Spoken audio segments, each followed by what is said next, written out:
So it's Friday night in Texas, folks. Just wanted to share with you some great conversation that was had today by my dear friend and amazing mentor, Irene Webster. We were chatting about neutrality.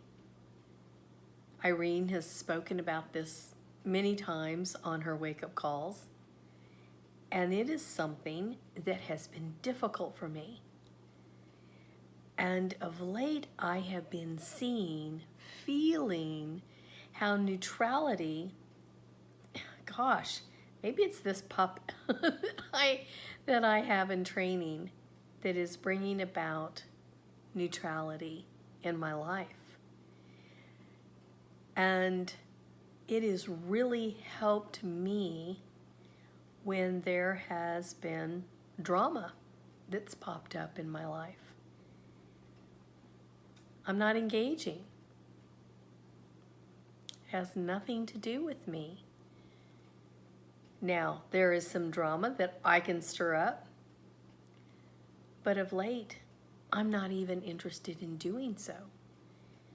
It doesn't serve me, and it absolutely doesn't serve anyone that I'm sharing my drama with.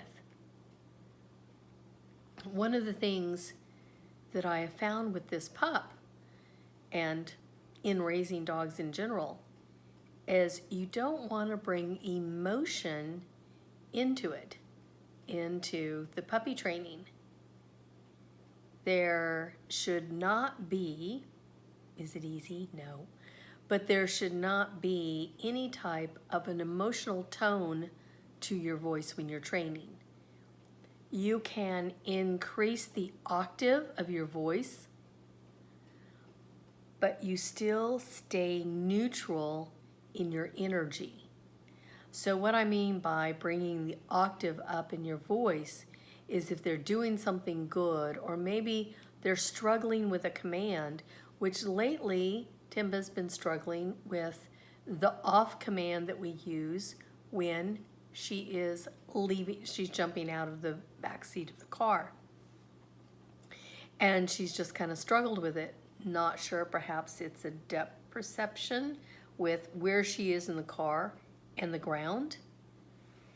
So when you want to praise a dog, you can increase the octave level of your voice, higher pitch voice, more almost feeling that excitable. What they hear in your voice is what they can perceive as excitement, but what you're doing is you're just raising the octave level.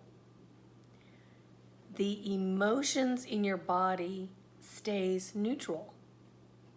You're just changing the pitch and the octave of your voice. The same with if you don't want them to do something and it's a don't. That command is just a solid don't. There's no emotion to it where it's easy to enter into frustration, upset when you're saying don't because they're doing something you don't want them to do. Like the artificial tree that sits behind me on all the webinars. It's fake, but it has a real tree kind of, they've used it as a branch for the actual trunk of the tree. It's not good for her because it's not really a tree. It has been treated with something that you can actually smell it. So don't know if it's toxic, but that's not something she can have. So a don't, even though she still keeps going back to the tree, has got to be neutral. It's just the octave that you change.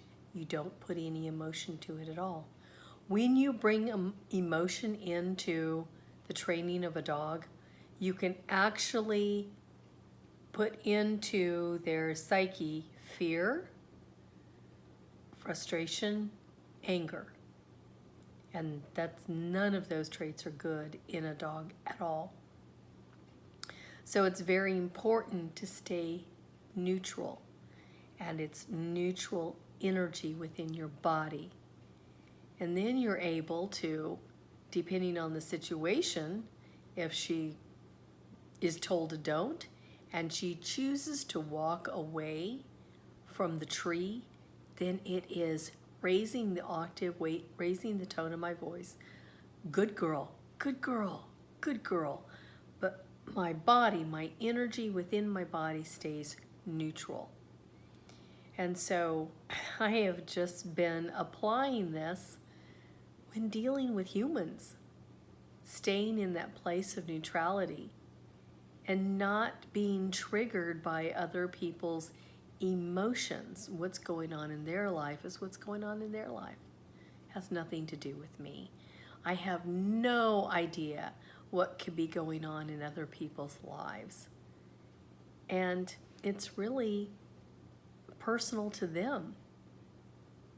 So if I stay neutral, it can possibly give them an opportunity to make better choices for themselves. So that's my discussion for today on neutrality.